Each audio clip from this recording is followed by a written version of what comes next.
Hello again, everybody. This is Matador from freetradingvideos.com. It's Tuesday, December 8th, 2009. It's about 12:20 p.m.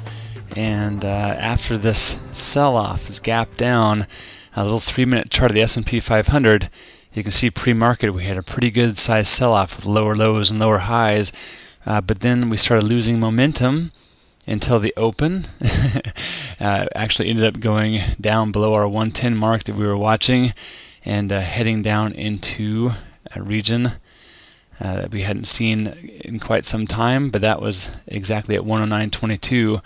Some good support there. Good bounce as well.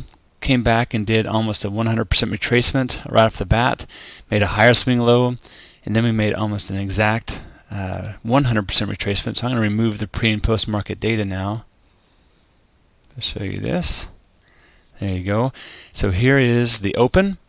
Sell-off. Gap did not fill, so there's some good overhead resistance in this whole area through here. If you put a little ellipse, that's something I would be watching out for. We have one great test of that already, but this resistance, and if you zoom in, you can see that intraday. Good test of that.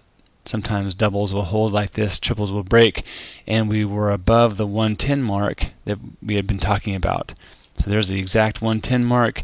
It has now come back down through that, but when you get a better than 100% retracement of a sell-off like this, typically you have a better chance of making a higher swing low and working your way out of it.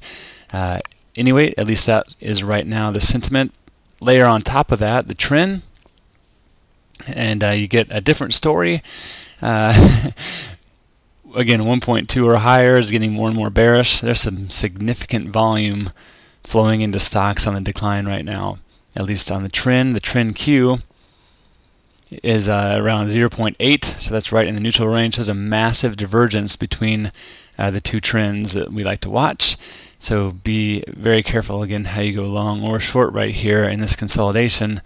And the VIX, which we'll look at, is sometimes again a tiebreaker, and it has been falling after this gap up. In fact, it has broken back down below a level of previous resistance, support, excuse me, and now that could act as resistance, and we're looking at right at exactly 23 bucks. So I would like to see this do a complete gap fill, start heading south, while at the same time the S&P to go back above the intraday high and work its way back up into this area. So if we can get that while the VIX drops and then the TRIN comes back from outer space and starts heading south, that would be the first time personally I would touch these markets long and looking for that confirmation. So that's just some ideas for you intraday. Hope your trading day is going well, and again, just simply watch out for our support on a daily chart. This lower shadow is a test again of this support at the 110 mark, but I'm looking for this high base to consolidate for a while. If we can get that, then that would still be X% more bullish than bearish, and we'll see what happens. So good stuff, everybody. Hope you're having a great trading day, and I'll talk to you soon.